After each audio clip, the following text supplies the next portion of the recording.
আসসালামু আলাইকুম বন্ধুরা, কেমন আছো সবাই? আশা করি সবাই ভালো আছো।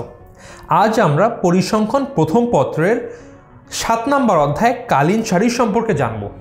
চলো শুরু করা যাক। কালীন সারির ধারণা দেখো। কালীন সারির কনসেপ্ট অফ টাইম সিরিজ, এখানে দুটি ওয়ার্ড, সময় এবং সারণী।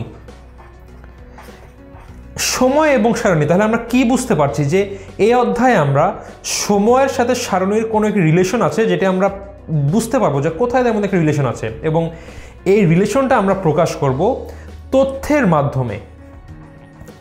অর্থাৎ সময় এবং সারণীর মাধ্যমে মধ্যে তথ্যের মাধ্যমে আমরা একটি সম্পর্ক দেখাবো। সো কালীন সারির সম্পর্কে আমরা বলতে পারি যে সময়ের সাথে সম্পর্কিত যে কোনো সংখ্যাত্মক তথ্য বিন্যাসকে কালীন সারি বলে। অর্থাৎ সময়ের সাথে যদি আমরা কোনো তথ্যকে কোনো সারণীর মাধ্যমে সাজাই, তাকেই আমরা কালীন সারি বলবো।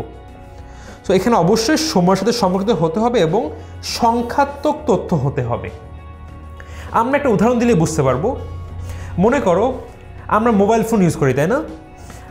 একসময় কিন্তু দেখা যেত যে খুব কম রেজুলেশনের ক্যামেরা বা মোবাইল, কম পাওয়ারফুল ফোনের দামও কিন্তু অনেক বেশি ছিল, কিন্তু যত দিন যাচ্ছে এইসবের দাম কিন্তু আস্তে আস্তে কমে আসছে। বা টিভির দামই চিন্তা করো, প্রথমে যখন এলসিডি টিভি আসলো তখন সেগুলোর দাম কিন্তু লাখ টাকার বেশি ছিল, কিন্তু বর্তমানে এর চেয়ে অনেক হাই রেজুলেশনের টিভি আসছে, কিন্তু সেগুলোর দাম কিন্তু অনেক কম। সো দেখো, এই যে সময়ের সাথে কিন্তু দাম কমে যাচ্ছে, এখন এইটাকে যদি আমরা কালীন সারির মাধ্যমে সাজাই তাহলে কিন্তু, এই সারণীর মাধ্যমে সাজাই তাহলে কিন্তু এটাকে আমরা কালীন সারি বলবো। তো চলো আমরা একটি উদাহরণ দেখি। মনে করো প্রথমে আমরা দেই সাল, আর পরে দেই মনে করো মূল্য। মনে করো আমরা টিভির মূল্য বের করছি।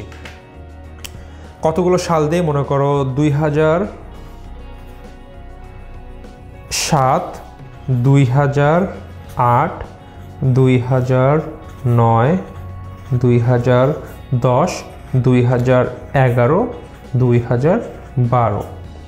মনে করো এই সময় একটি টিভির দাম ছিল 1,80,000 টাকা। হতেই পারে যেরকম সনি ব্রাভিয়া যখন প্রথম টিভি বের করলো 2008-9 সালে, যখন বাংলাদেশ আসা শুরু করলো, তখন কিন্তু টিভির দাম 5 লক্ষ টাকার উপরে ছিল, কিন্তু বর্তমানে দেখো সেই একই টিভিগুলো তুমি মাত্র 30-40 হাজার টাকায় পাচ্ছ। সো দাম কিন্তু অনেক কমে যাচ্ছে। তো উদাহরণে দেখো 2007 সালে ছিল দাম 1,80,000, মনে করো 8 সালে হয়ে গেল 1,50,000, এরপরে হয়ে গেল 1,35,000, তারপরে মনে করো 1,10,000, এরপরে মনে করো 95, এরপরে হয়ে গেলো ধরে নিলাম 70। সো দেখো, একটি টিভির দাম যে 2007 সালে ছিল 1,80,000 টাকা, সেটি 2012 সালে হয়ে গেছে 70,000 টাকা। এবং এই যে মাঝখানে বছরগুলো, এগুলো কিন্তু এই বছরগুলোতে ক্রমান্বয়ে দামগুলো আস্তে আস্তে কমে এসেছে। সো এই একটি সারণী, সম্পূর্ণ একটি সারণী। এইখানে এক জায়গায় দেখানো হয়েছে সময়, মানে সাল হিসাবে প্রকাশ করেছি আমরা। এখানে আমরা দেখিয়েছি মূল্য, যেটি সংখ্যাত্মক তথ্য। সো একটি সারণীতে আমরা তথ্যকে প্রকাশ করেছি সময়ের ভিত্তিতে। সো এটাকে কি আমরা কালীন সারি বলতে পারবো কি পারবো না? অবশ্যই পারবো।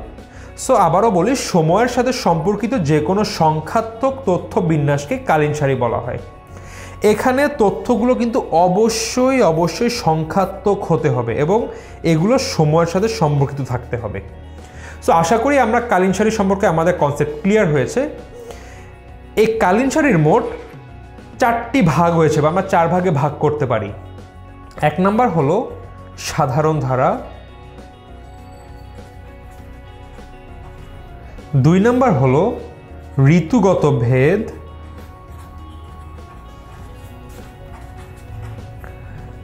3 নাম্বার হলো চক্র, ক্রমিক, হ্রাস বৃদ্ধি, এবং সর্বশেষ হলো অনিয়মিত ভেদ। অনিয়মিত ভেদ, যে এই যে সময়ের সাথে যে তথ্যের কীরকম চেঞ্জ আসবে সেটার উপর ভিত্তি করে এই কালীন সারিকে 4টা ভাগে ভাগ করা হয়েছে। এবং আমরা আমাদের আগামী ভিডিওতে এই 4 ভাগ সম্পর্কে জানবো, যে কিভাবে কোন ফ্লোকে কোন ভাগে ভাগ করা হয়েছে। এই ভিডিওতে এ পর্যন্তই, দেখা হচ্ছে পরের ভিডিওতে।